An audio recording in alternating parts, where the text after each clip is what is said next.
Meus irmãos, graça e paz a todos, estamos aqui para o terceiro e último vídeo dessa maravilhosa obra, Comentário Expositivo do Novo Testamento, do Grant R. Osborne, da Carta aos Romanos, que a editora Carisma, ela tem trazido aí para nós. E é lançamento, né? Juntamente com a Carta aos Romanos, você tem a Carta aos Hebreus e Atos dos Apóstolos também.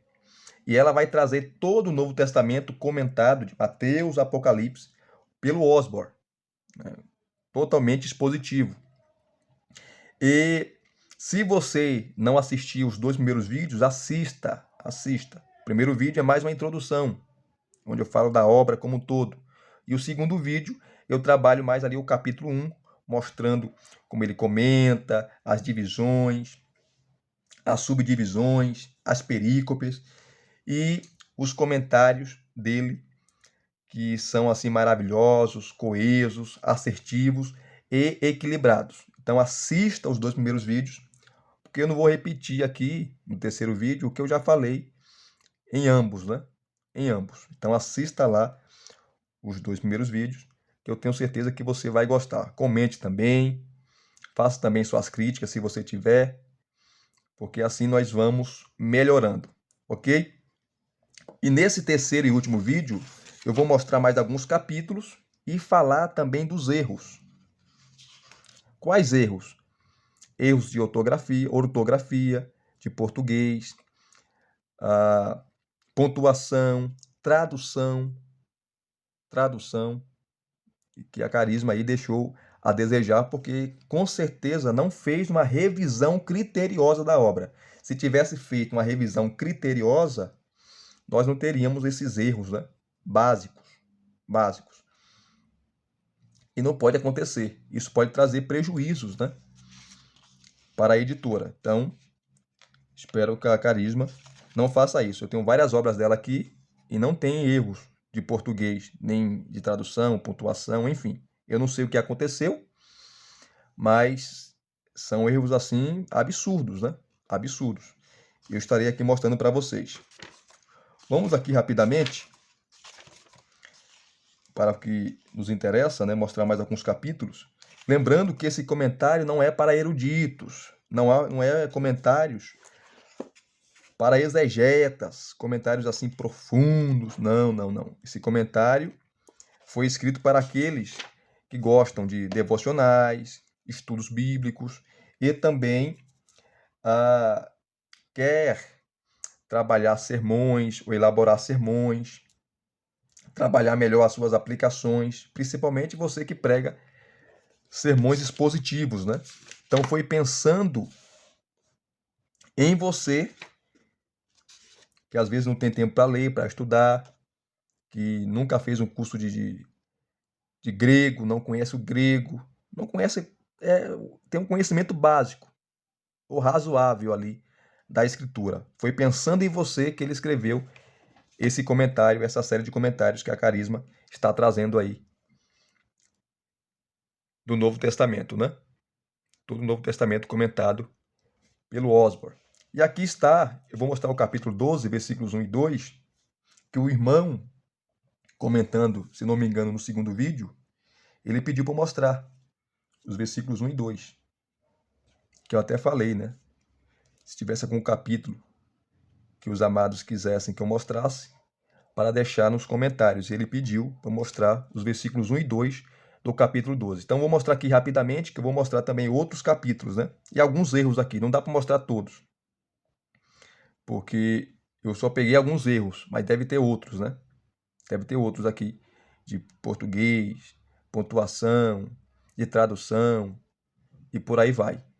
Eu só peguei alguns, mas deve ter outros. Vamos lá. Aqui você tem, como mostrei lá no segundo vídeo, né?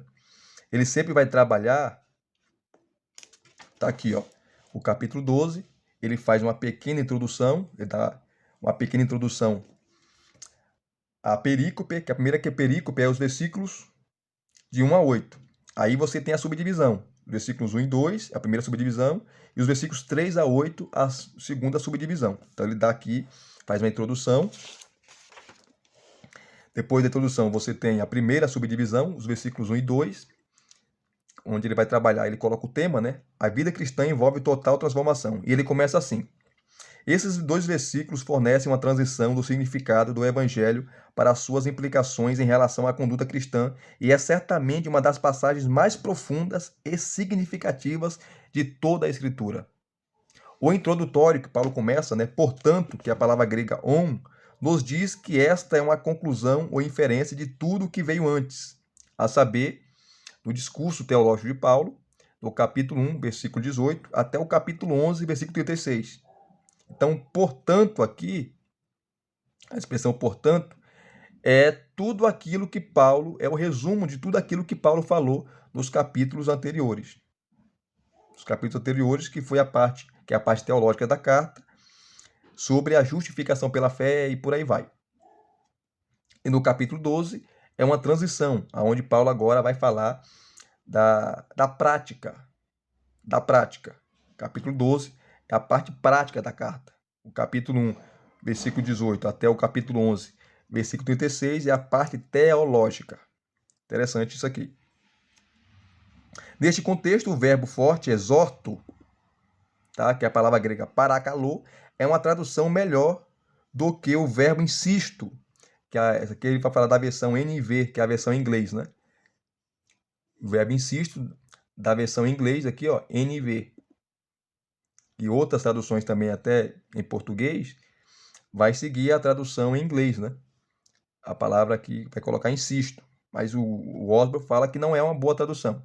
A melhor tradução é que usa a expressão exorto, que é melhor.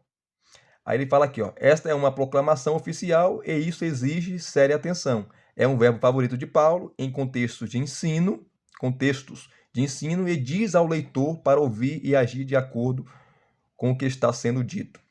Depois dessa rápida introdução aqui, aos versículos 1 e 2, e ele é bem sucinto, ele não é aquele comentário que ele, em um único versículo ele comenta 3, 4, 5 páginas, não. Ele é bem sucinto, objetivo, coeso e consistente. E você consegue entender aquilo que ele está falando. Aqui começa o versículo, a exposição do versículo 1, onde ele faz uma exposição assim detalhada do versículo 1, explicando, né, o que é sacrifício, o que significa a expressão oferecer o corpo, tá? Oferecer o seu corpo. E aqui eu lendo essa passagem aqui, eu peguei um erro também, né? Um dos erros de tradução que você vai encontrar, não só de tradução, mas também de pontuação, né? Os acentos ali. Você vai encontrar também, eu não sei se só é esse meu exemplar, mas parece que não, né? Parece que não. Todos que saíram aí não tiveram uma revisão, e aí fica complicado, aí fica difícil, né? O Carisma depois vai ter que se explicar, porque não fez uma revisão criteriosa dessas obras, desses comentários. Então tá aqui, ele começa explicando, tá? Sobre quando Paulo fala, rogo, pois irmãos, pela misericórdia de Deus, e misericórdia envolve graça de Deus, favor, benevolência, ele explica aqui. Aí ele continua falando, depois ele vai falar do verbo aqui, ó, oferecer, a melhor tradução para ele, que não é o interessante, não usar oferecer, mas exortar. Ele fala aqui, ó, como infinito, oferecer, este verbo tira a sua força do verbo principal, o presente, eu exorto, e é seguido por 2 imperativos do presente, do versículo 2. Isso significa que não há um tempo único nele. Na verdade, tem uma força interativa, ou repetida, exortando-nos a nos consagrarmos frequentemente a Deus. Então, oferecer está ligado ao exortar. Exorto, pois irmãos. E exortar é encorajar, fortalecer e por aí vai. Depois aqui, ó, você vai encontrar, e eu encontrei lendo, e deve ter muitos outros, que eu não li todos, né? Que é uma obra mais para consulta. Você vai encontrar aqui o primeiro erro, que é tão grotesco. Olha só, presta atenção. A força metafórica da imagem nos retrata no altar de Deus. Beleza. Expondo nossos pescoços como um sacrifício a ele. Fica sem sentido. Expondo nossos pescoços. Isso aqui, ó, totalmente mal traduzido. Eu não sei quem traduziu, mas pelo amor de Deus, aqui não é pescoços, aqui é corpos. Era para estar assim, ó, a força metafórica da imagem nos retrata no altar de Deus, expondo nossos corpos como sacrifício a ele, não pescoços. Então ficou totalmente sem sentido. Então é um erro tão de amador que a editora Carisma, pelo amor de Deus, né, Carisma? Vocês aí já publicaram tantas obras maravilhosas e nesse comentário aqui deixar um erro desse. E tem outros aqui, né? Não só assim de tradução, mas palavras que não têm conexão nenhuma, português, acento e por aí vai. E a tradução péssima, né? Pelo amor de Deus, que é corpos, não pescoços. Ofereçam os vossos corpos em sacrifício. Então, tem nada a ver isso aqui. Mas isso, assim, mesmo assim, não tira a credibilidade da obra. Não tira. Uma obra maravilhosa. Só faltou uma revisão, né? Adequada, que a editora não fez. Aí ele continua. Essa imagem verbal é frequente na Bíblia. Que imagem? A imagem do sacrifício, do culto, que Paulo está usando aqui o cerimonial do Antigo Testamento. Paulo conhecia muito bem. Paulo era um judeu, Paulo era um rabino, era um fariseu antes de se converter. Ele conhecia todo o ritual do sacerdócio, do sacrifício, do culto do Antigo Testamento. E é essa linguagem que ele está usando aqui. Então, essa imagem verbal é frequente na Bíblia, por exemplo, sacrifício de graças a Deus. Está aqui o Salmo. Seja o levantar das minhas mãos como sacrifício da noite, o sacrifício de louvor, sacrifícios espirituais. Depois ele vai falar aqui, ó, do conteúdo do sacrifício. Olha aqui, ó, o conteúdo do sacrifício é seus corpos, que alguns pensam ser o corpo físico dedicado a Deus. Porém, é mais provável que se refira à pessoa como um todo. Então, quando Paulo fala oferecer os seus corpos em sacrifício vivo, Paulo está se referindo a todo o seu ser, ou a pessoa como um todo. Aí ele fala aqui, ó, isso se encaixa melhor no contexto da dedicação de cada aspecto de nosso ser a Deus. Devemos oferecer todas as áreas de nossas vidas a Deus e permitir que Ele nos encha com seu Espírito, que é o versículo 2, a fim de sermos empoderados para servi-lo. Existem 3 aspectos deste sacrifício. Você encontra no versículo 1. Primeiro aspecto é um sacrifício vivo. Segundo aspecto é santo, né? É santo, que significa totalmente, que somos totalmente consagrados a Deus. Terceiro, é agradável a Deus. Então aí, é um sacrifício vivo, santo e agradável. Ele explica aqui, detalhando. Aqui ele continua, tá? Aqui ele continua, ó, trabalhando de maneira maravilhosa. Depois de terminar aqui a exposição do versículo 1, ele vai para o versículo 2. Versículo 2. Não seja conformado, mas transformado. Então, aqui de maneira sucinta também, coesa, consistente, ele vai trabalhar, principalmente aqui, algumas palavras gregas, como a expressão conformal, que é a palavra grega siskematizo, e também a palavra transformar, que é a palavra grega metamorfo. Eu vou até parar um pouquinho aqui, se vocês quiserem ler, vocês vão lendo aqui, ó. Vocês pausam aí e vão lendo, né? Aí eu ganho tempo. E aqui você tem mais um erro de frases que são desconexas. Com certeza, erros do tradutor. Olha só. Ele vai citar aqui, ó. Ele cita os verbos, né? Conformar e transformar, as palavras gregas. Aí ele fala assim, ó. O primeiro, que é a palavra grega conformar, que é a palavra grega siskematizo, que é a expressão conformar, o primeiro significa padronizar-se segundo outra pessoa ou coisa. Aí ele vai citar um teólogo, grande teólogo, né? J.B. Phillips, traduz isso muito bem. Ele traduz assim, ó: pare de deixar que o mundo comprima você em seus moldes. Assim, a UNLT faz. Aqui também você viu que fica um pouco desconexo, né, a frase. Ele deveria colocar aqui, assim a tradução NLT faz, ou uma outra palavra, né, para dar sentido aqui, ó, porque ficou sem conexão a frase. Não tem conexão. Então você tem a citação do Phillips, para de deixar com que o mundo comprima você em seus moldes, e aqui ele continua, assim a NLT faz. Ficou sem sentido. Deveria colocar assim a versão NLT, ou a versão NLT faz, ou traduz, e por aí vai. Então ficou sem sentido aqui. Então a tradução aqui, ó, ficou um pouco desconexa. Isso aí aqui é erro de tradução. O tradutor comeu bola aqui, mais uma vez. Aí continua, não copie o comportamento e os costumes deste mundo.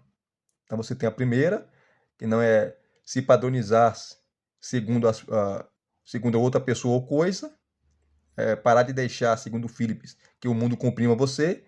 E a segunda, que é a expressão ali da palavra grega metamorfo, né? Metamorfose, não copiar o comportamento e os costumes deste mundo.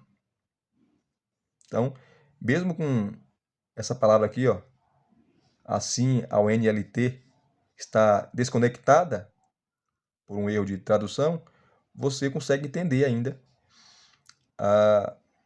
a expressão, a frase aqui. Então, aqui eu estou citando só umas, né? Deve ter muitas outras aqui na obra. Muitas outras, porque eu não consultei todas. Porque tem muito erros, né? Devido à falta de atenção da Carisma em não revisar a obra. Vamos continuar aqui. Depois ele trabalha o termo grego aqui, ó, metamorfo, que vem a tradução em português, para o português, metamorfose, que significa nos mudar passo a passo, em um novo ser em Cristo, como um arauto do que seremos por toda a eternidade. O Espírito é o agente de mudança, permitindo-nos vencer a tentação e viver vitoriosamente no serviço a Deus. E este é um evento trinitário. Por quê? Você vê o Pai transformando, o Filho transformando e o Espírito transformando, né? Passo a passo, dia após dia. Depois aqui ele vai falar, ó, que Paulo descreve esse processo como renovação de sua mente, significando que nossa mentalidade é renovada, aí literalmente feita nova e outra vez pelo Espírito, um processo ao longo da vida em que nosso pensamento é resgatado da influência do mundo e reprogramado para ter em mente os interesses de Deus. Aí ele vai expondo aqui de maneira suntuosa. Depois dele terminar aqui a exposição dos versículos, do versículo 2, tá? Que é fácil de se compreender, fácil de se entender, mesmo com os erros aqui de tradução, né? Você consegue entender. Depois você tem aqui, ó, ministrando uns aos outros na igreja, que é a segunda parte, né? Segunda subdivisão, os versículos 3 a 8. Aí você tem a exposição, ó, versículos 4 a 5. Olha só. Versículos 6 a 8. Aqui ele vai trabalhar sobre os dons, né? Que Paulo trabalha sobre profecia, dom de servir, os serviços. Você vai ter aqui ensinando, dom de ensinar, encorajar, contribuir, liderar e misericórdia, né? De misericórdia, mostrando misericórdia. Ele trabalha ponto a ponto aqui. Aqui ele continua, versículos 9 a 21, que é exortações para a vida cristã em amor, para viver uma vida cristã em amor, e assim sucessivamente. Deixa eu mostrar aqui. Deixa eu correr aqui, porque o tempo ruge, né? Você tem aqui, ó, o capítulo 9 da carta aos Romanos, que é o cavalo de batalha dos calvinistas, né? Que usam esse texto, nossos irmãos amados calvinistas, usam esse texto para falar da dupla predestinação. Jacó representa os eleitos, os salvos. Esaú representa os réprobos. Representa aqueles que Deus não escolheu, que Deus rejeitou desde a eternidade passada. Eles nascem para serem vasos de ira, nascem para ser condenados, para serem condenados. Grant Osborne, ele vai totalmente contra essa ideia, né? Ele não concorda com isso. Ele vai trabalhar aqui, no capítulo 9, mais a visão arminiana. Ele é atrelado à visão arminiana. Então, essa série de comentários são comentários arminianos, porque o autor, o Osborne, era atrelado à linha arminiana. Tá certo? Aqui, ó, você tem a exposição dele. Olha só. Ele vai expondo todo e dividindo também as subdivisões. Você tem a perícope e você tem as subdivisões. E aqui ele vai dividindo e comentando os versículos, tá? Jacó escolheu não com base nas obras. Jacó escolheu não com base nas obras.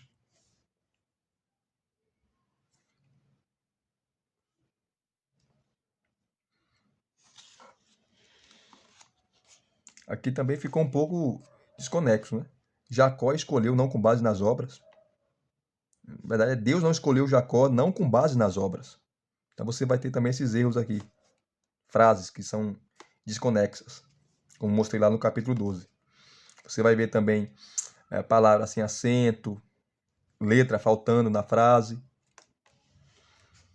E isso não pode acontecer, né? Mesmo assim, como eu falei, o comentário é maravilhoso. É maravilhoso. Deixa eu continuar aqui que tem mais coisa para mostrar. Aí você tem o versículo 13, onde ele comenta sobre o que significa ali a expressão odiar Esaú. Deus odiou literalmente Esaú.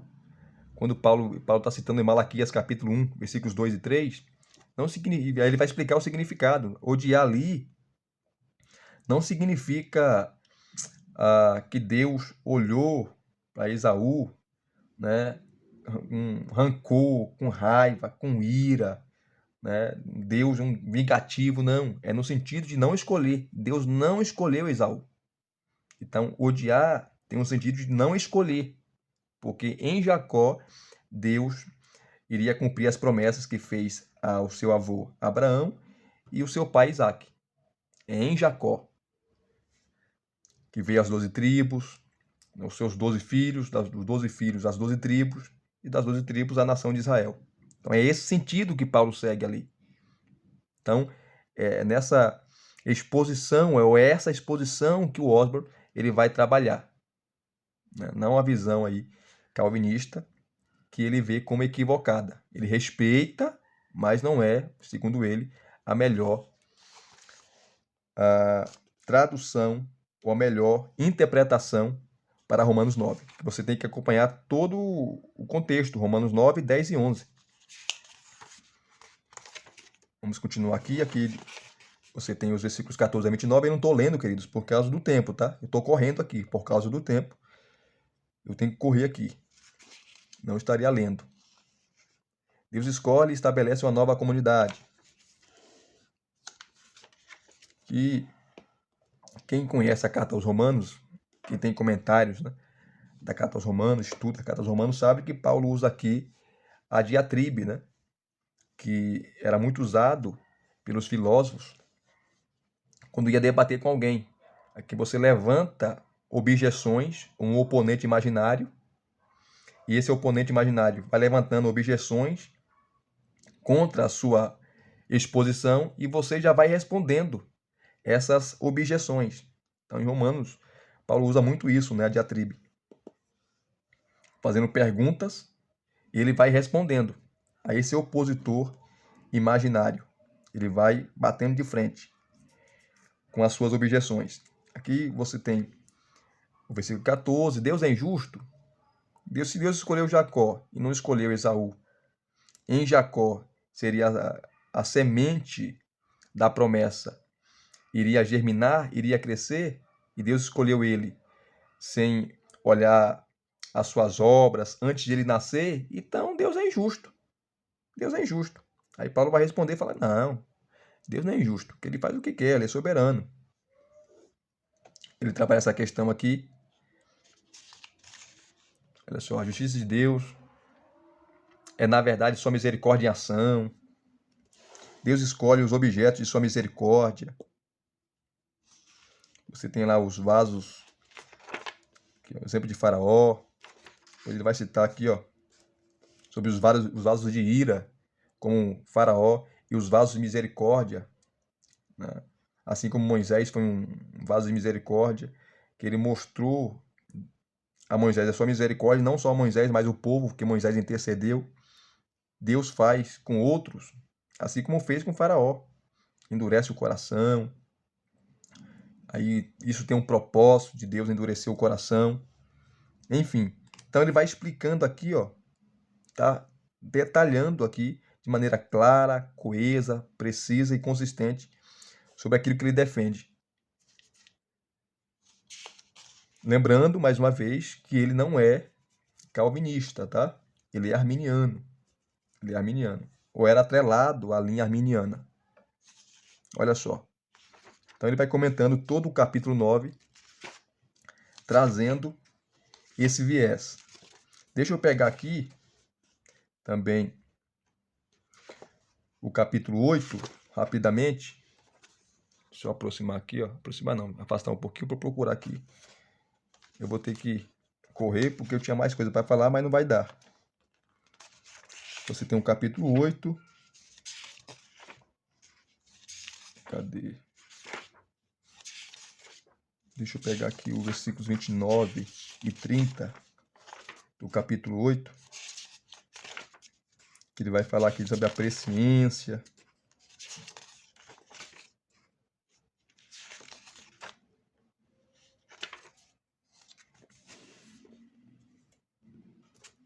Olha aqui, ó. Uma corrente de ouro vai da presciência à glória. Aqui é um erro bobo também, de português, que era para estar assim, ó. Uma corrente de ouro que vai da presciência à glória. Era para ter um que aqui, ó, mas não tem, ó. Uma corrente de ouro vai da presciência à glória. Fica um pouco desconexo, né? Se tivesse o que aqui, ficaria mais fácil, que o que seria a ligação. Então, esses erros também você vai encontrar nessa maravilhosa obra. Mais uma vez aqui, reiterando, a Carisma não fez uma revisão criteriosa. O tradutor foi péssimo aqui. Meu Deus do céu. Esse camarada aí deveria ser demitido. Parece que ele estava com raiva, o tradutor, quando foi comentar essa obra aqui. Ou melhor, foi traduzir essa obra. Meu Deus do céu. Erros assim que não pode acontecer, que nem um estagiário faz. Isso aqui são erros assim que dispensa até comentários, né? Mas vamos lá, aqui os versículos de 9 e 30, que é a perícope, né? Uma subdivisão da perícope. E aqui ele começa a trabalhar as questões. Primeiro, os que de antemão conheceu, ele também predestinou. Versículo 29, parte A. E aqui ele vai trabalhar a expressão do verbo grego, né? Prognosco, que é conhecer de antemão, conhecer antecipadamente, o que significa. Aí ele vai trabalhar, ó, há um debate sobre a relação dessa presciência, principalmente nas escolas aí, arminianas e calvinistas, com o termo seguinte, predestinação. E esse verso está no centro da controvérsia calvinista arminiana. Os seguidores, aqui ó, mais um erro, tá vendo? Em português, você vai encontrar muito isso aqui, ó. Os seguires do João Calvino é erro assim de amador, gente. Não pode, né? Uma obra como essa, mais uma vez aqui eu reitero, vou bater na tecla. Não pode ter isso aqui. Erro de português, de acento, de pontuação, né? Quando era para ter o ponto final, não tem ponto final, tem vírgula, má tradução, enfim. Então, isso acaba manchando a obra, né? Uma obra maravilhosa como essa não pode ter erros assim. Mas aqui tá, ó. Os seguidores do João Calvino, o certo era os seguidores de João Calvino, mas é lamentável esses erros, né? Os seguidores de João Calvino afirmam que os dois termos são praticamente sinônimos, por diversas razões. Eles reivindicam que, primeiro, presciência significa mais do que um mero conhecimento das escolhas humanas. e inclui a decisão divina de entrar num relacionamento de aliança com o que ele escolhe, com os que ele escolhe. Isso aqui é uma verdade. Então, conhecer aqui não é um mero conhecimento do futuro ou da pessoa que vai se converter, que vai aceitar Cristo. Mas conhecer aqui envolve escolher, envolve predestinar, segundo os calvinistas. E eles têm razão, né? E eu não sou calvinista. Eu não sou calvinista. Vamos lá. Aí, segundo, a presciência de fato inclui a eleição a um plano pré-ordenado, que é o versículo 28. Deus tem um plano. Deus tem um plano. Deus tem um plano. E esse plano, ele já executou. Está executado desde a fundação do mundo. E o que nós estamos vendo é o segmento desse plano de Deus, que é imutável. Terceiro, saber de antemão é subordinado e uma base para a ideia-chave predestinação. Você vê que tem palavras aqui, ó, como eu falei, desconexas. Tá? Palavras totalmente desconexas. Porque, ó, saber de antemão é subordinado a uma base e uma base para a ideia-chave, predestinação. O certo era ter aqui, na minha opinião, né? A predestinação é uma base para a ideia da predestinação ou a predestinação. Mas mesmo assim dá para você entender. Quarto ponto. Contém o conhecimento íntimo e a determinação divina sobre o seu povo escolhido. E a mesma coisa que sua escolha desde antes da criação do mundo. Eles concluem que a escolha de fé de todo convertido é determinada pela predestinada escolha de Deus para eles, por eles, para a salvação. É uma visão reformada, calvinista, né? Os seguidores de Jacó Armínio acreditam, os arminianos, que o entendimento mais natural dos dois verbos seria vê-los como trampolins ao invés de um ato sinônimo. Em outras palavras, Deus primeiro conhece de antemão, prevê a decisão de fé das pessoas e depois predestina baseado no seu conhecimento dessa decisão. Eles argumentam que nenhum dos outros 5 estágios, dos versículos 20, 29 e 30, que é conhecer, predestinar, justificar, glorificar, enfim. Nenhum dos outros 5 estágios, nos versos 29 e 30, são sinônimos, mas cada um leva ao seguinte. Isso significa que, para Paulo, a presciência leva à predestinação. Segundo, o verbo de fato diz que Deus sabe sobre o seu povo antes do tempo, e são tópicos dos versos 31 a 39 deste capítulo. Isso não quer dizer que Deus determina a salvação deles, mas que Deus a sabe, segundo a visão arminiana. Terceiro, outras passagens sobre a presciência, como Romanos 11:2, 1 Pedro 1:2, falham em fazer os dois sinônimos e têm a escolha baseada no pré-conhecimento. Quarto, as passagens sobre escolha antes da criação do mundo, veja anteriormente, mas naturalmente apontam para Deus, vendo de antemão a escolha de segui-lo do que sua escolha de trazê-los para si. Eles concluem que Deus estava informado antes de ter criado esse mundo, sobre quem responderia à sua oferta de salvação em fé, e como resultado o escolheu para serem dele e o chamou para si. Sobre a expressão aqui, ó, mais um detalhe, né? De 1 Pedro 1:2 e Romanos 11:2, que ele fala aqui, ó, mais uma vez repetindo, né? Outras passagens sobre a presciência falham em fazer os dois sinônimos e tem a escolha baseada no pré-conhecimento. Deveria ter uma explicação melhor aqui, né? Eu não sei, aí deveria ver a obra original em inglês para ver se de fato tem isso aqui tá correto, né? Porque fica também um pouco desconexo. Você vê uma desconexão. Então, talvez também seja mais uma falha aqui de tradução, né? Que falha em fazer os dois sinônimos, mas deveria explicar. Deveria explicar. Não fica vago, a ideia fica vaga. Fica vaga. Mas tudo bem. Continuando aqui, ele vai concluir aqui, ó. Como a maioria dos cristãos, meditei e estudei este assunto a maior parte da minha vida cristã.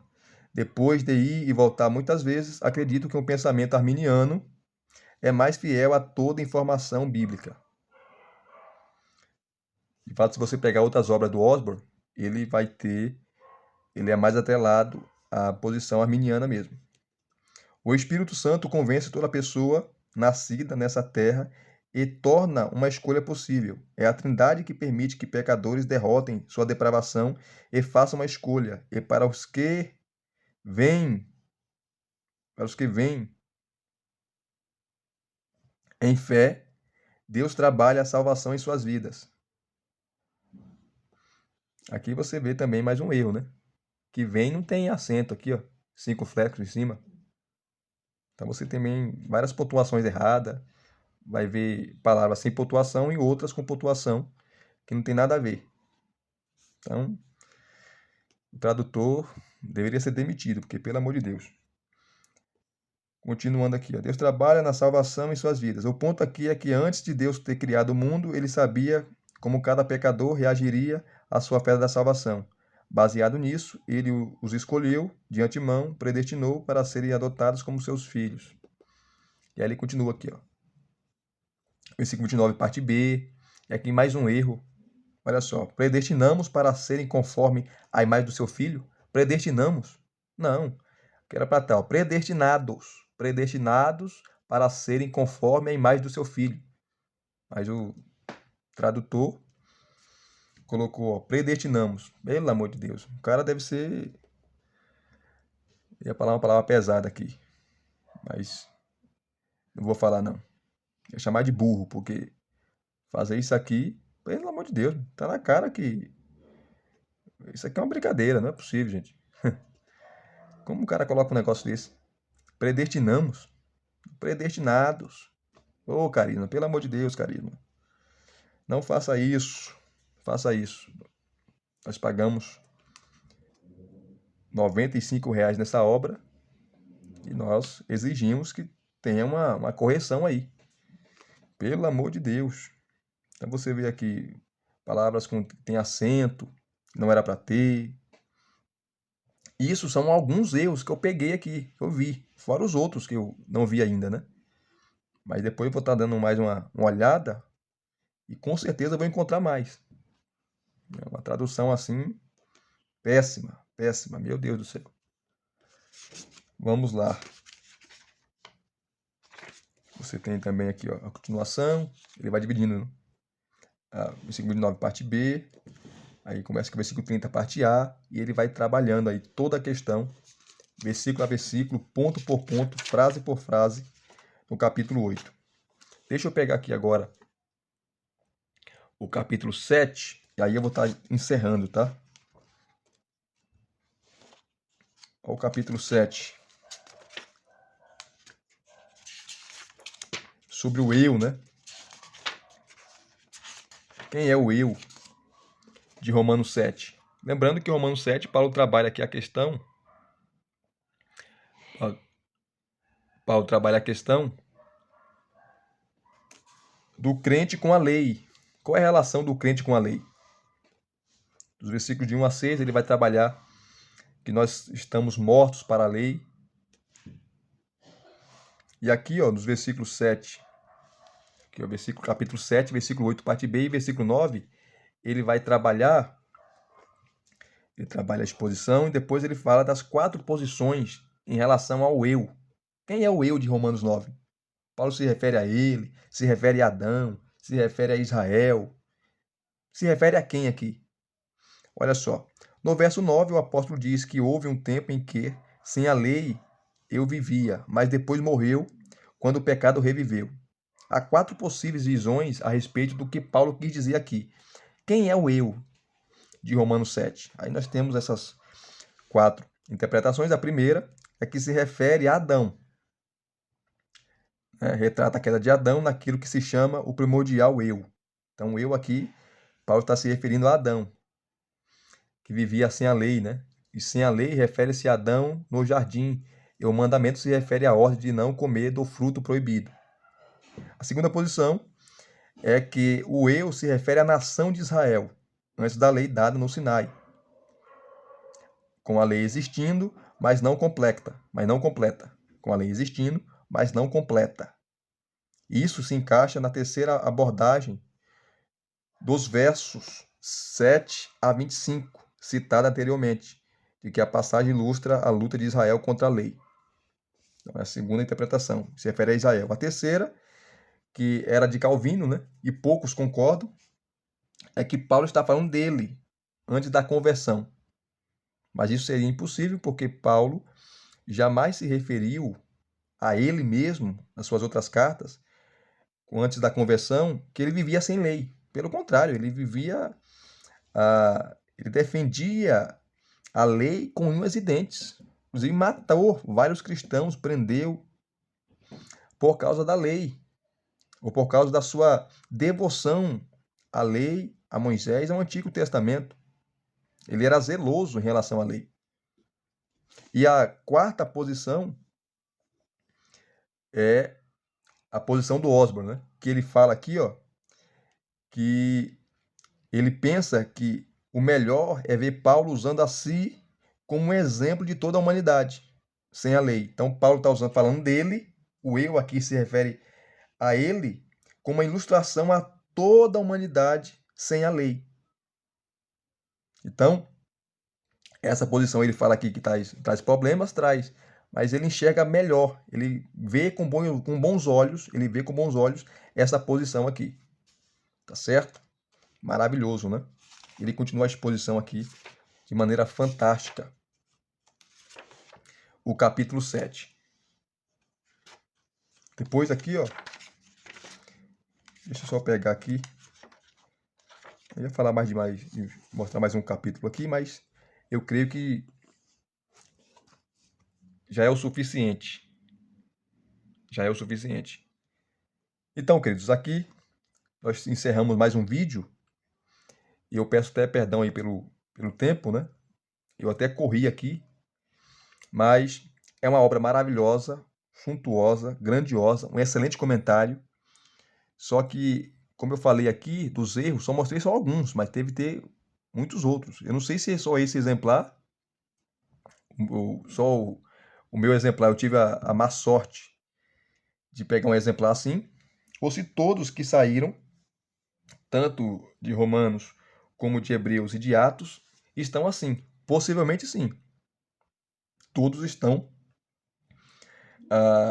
com erros aí de tradução, de português, de ortografia e por aí vai.